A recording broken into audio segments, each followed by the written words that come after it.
السلام علیکم ورحمۃ اللہ وبرکاتہ۔ الحمد للہ الذی خلق الانسان وعلمہ البیان، والصلاة والسلام علی سید المرسلین محمد وآلہ وصحبہ اجمعین وبعد۔ حاضرین و ناظرین، یہ درس نمبر 625 ہے اور سورہ اعراف کی آیت نمبر 33 کی آج تشریح کی جائے گی۔ چلیے سب سے پہلے ہم اس آیت کی تلاوت کرتے ہیں، پھر لفظ ترجمے اور ترجمے کے بعد تشریح کرتے ہیں۔ اعوذ باللہ من الشیطان الرجیم، بسم اللہ الرحمن الرحیم۔ قل انما حرم ربی الفواحش ما ظہر منها وما بطن والإثم والبغي بغير الحق وأن تشركوا بالله ما لم ينزل به سلطانا وأن تقولوا على الله ما لا تعلمون۔ قل کہہ دیجئے، انما حرم یقینا حرام ٹہرایا ہے، ربی میرے رب نے، الفواحش بے حیائی کو، ما جو ظاہر ہو، منہا ان میں سے، وما اور جو بطن پوشیدہ ہو، والاسم اور گناہ کو، والبغی اور ظلم کو، بغیر الحق ناحق کے، وان اور یہ کہ تشرکو تم شریک ٹہراؤ، باللہ اللہ کے ساتھ، ما اس چیز کو کہ لم ينزل نہیں اتاری اللہ نے بھی اس کی سلطانہ کوئی دلیل، وان اور یہ کہ تقولو تم کہو علی اللہ اللہ پر، ما وہ جو لا تعلمون تم نہیں جانتے۔ ترجمہ یوں ہے، کہہ دو کہ میرے رب نے تو بے حیائی کی باتوں کو، ظاہر ہوں یا پوشیدہ، اور گناہ کو اور ناحق زیادتی کرنے کو حرام کیا ہے، اور اس کو بھی کہ تم کسی کو اللہ کا شریک بناؤ جس کی اس نے کوئی سند نازل نہیں کی، اور اس کو بھی کہ اللہ کے بارے میں ایسی باتیں کہو جن کا تمہیں کچھ علم نہیں۔ اس آیت میں 3 باتیں بتائی گئی ہیں۔ پہلی بات یہ کہ پیارے پیغمبر صلی اللہ علیہ وسلم سے کہا گیا کہ پیغمبر آپ کہہ دیجئے کہ میرے رب نے تو بے حیائی کی باتوں کو، چاہے وہ ظاہر ہوں یا پوشیدہ، اور گناہ کو اور ناحق زیادتی کرنے کو حرام کیا ہے۔ اور دوسری یہ بات بتائی گئی کہ اللہ تبارک و تعالیٰ نے اس بات کو بھی حرام کیا ہے کہ تم اللہ کے ساتھ کسی کو شریک ٹہراؤ جس کی کوئی سند اللہ نے نازل نہیں کی۔ اور تیسری بات یہ کہ اور اللہ تعالیٰ نے اس کو بھی حرام کیا ہے کہ اللہ کے بارے میں ایسی باتیں کہو جن کا تمہیں کچھ علم نہیں۔ بزرگان محترم، فحش، بیہودہ، بے حیائی کی باتیں اللہ تبارک و تعالیٰ نے جو دین ہمیں عطا کیا ہے، یہ وہ دین ہے جو بے حیائی سے بالکل پاک ہے۔ حیا پر مبنی یہ دین ہے، دین اسلام۔ نبی کریم حضرت محمد رسول اللہ صلی اللہ علیہ وسلم نے اپنی پوری زندگی میں عملاً اور قولاً اپنی امت کو حیا کی تعلیم دی۔ حیا کو ایمان کا شعبہ قرار دیا گیا،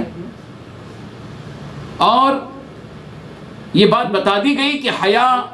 اور ایمان یہ دونوں ایک ساتھ رہتے ہیں، بے حیائی اور ایمان ایک ساتھ جمع نہیں ہو سکتے۔ یہاں نبی کریم صلی اللہ علیہ وسلم کو یہ بات کہی جا رہی ہے کہ پیغمبر آپ ببانگ دوہل یہ بات بتا دیجیے کہ انما حرم ربی الفواحش،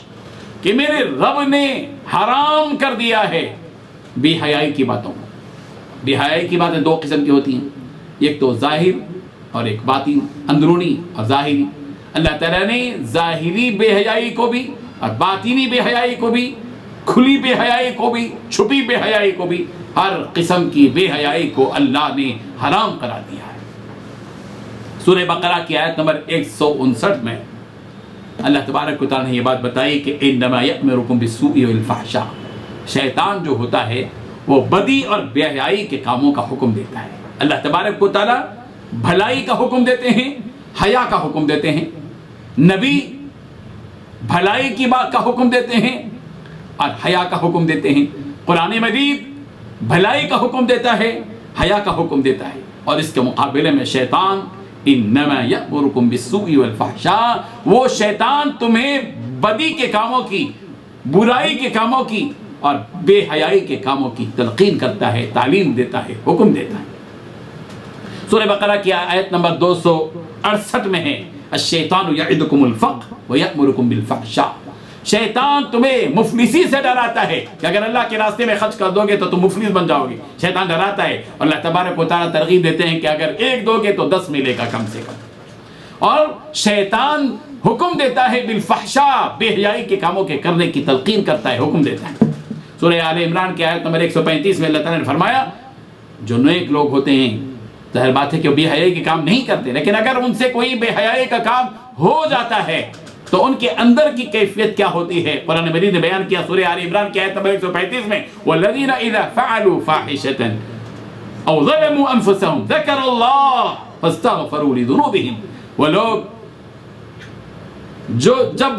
جب ان سے کسی بھی قسم کی کوئی بے حیائی کا ارتکاب ہو جاتا ہے یا وہ اپنے آپ پر کوئی ظلم کر بیٹھتے ہیں تو کیا کرتے ہیں وہ فوراً نیک لوگ ذکر اللہ کو یاد کرتے ہیں، اس لیے کہ بے حیائی کا یہ کام اللہ کو بھولنے کی وجہ سے ہوا، اسی لیے فوراً اللہ کو یاد کرتے ہیں، اللہ کی عظمت، اس کی کبریائی اور اس کی بڑائی کو یاد کرتے ہیں، اور پھر فاستغفروا لذنوبہم، اپنے کیے ہوئے گناہوں کی معافی اللہ تبارک و تعالیٰ سے کرتے ہیں گڑ گڑا۔ سورہ انعام کی آیت نمبر 151 میں اللہ تبارک و تعالیٰ نے فرمایا وَلَا تَقْرَبُوا الْفَوَاحِشَ مَا ظَهَرَ مِنْهَا وَمَا بَطَنَ، کہ بے حیائی کے قریب مت جاؤ، چاہے وہ ظاہری ہو چاہے وہ باطنی ہو۔ تو معلوم یہ ہوا کہ قرآن مجید نے یہاں ایک تو بے حیائی کے کاموں سے کو حرام قرار دیا، دوسرا ہے اسم، ہر قسم کا گناہ، چاہے وہ رشوت ہو، چوری ہو، زنا ہو، اور پھر والبغي بغیر الحق، نہ حق کسی پر ظلم کرنے سے بھی اللہ تبارک و تعالیٰ نے منع کیا، حرام قرار دیا اللہ تعالیٰ نے کہ کسی پر نہ حق ظلم کیا جائے، باپ بیٹے پر ظلم کرے یا بیٹا باپ پر ظلم کرے، شوہر بیوی پر ظلم کرے یا بیوی شوہر پر ظلم کرے، بیٹی ماں پر ظلم کرے یا ماں بیٹی پر ظلم کرے، ساس بہو پر ظلم کرے یا بہو ساس پر ظلم کرے، پڑوسی پڑوسی پر ظلم کرے، دوست دوست پر ظلم کرے، استاد شاگرد پر یا شاگرد استاد پر ظلم کرے، امیر مامور پر یا مامور امیر پر ظلم کرے، حاکم رعایا پر اور رعایا حاکم پر ظلم کرے، ہر قسم کی کا ظلم اللہ تبارک و تعالیٰ اس کو حرام قرار دیا۔ اور پھر وَأَن تُشْرِكُوا بِاللَّهِ مَا لَمْ يُنَزِّلْ بِهِ سُلْطَانًا، ایسا شرک کرنا جس کی کوئی دلیل نہیں ہے، وہ شرک بھی حرام ہے، اور یہ کہ اللہ تبارک و تعالیٰ کی طرف ایسی بات منسوب کرنا جو اللہ تعالیٰ نے نہ کہی ہو، اس سے بھی بچنا چاہیے۔ اللہ تبارک و تعالیٰ ہم سب کو ان تمام امور سے بچنے کی توفیق عطا فرمائے جن کو اللہ تبارک و تعالیٰ نے صراحتاً حرام قرار دیا ہے۔ وآخر دعوانا ان الحمد للہ رب العالمین۔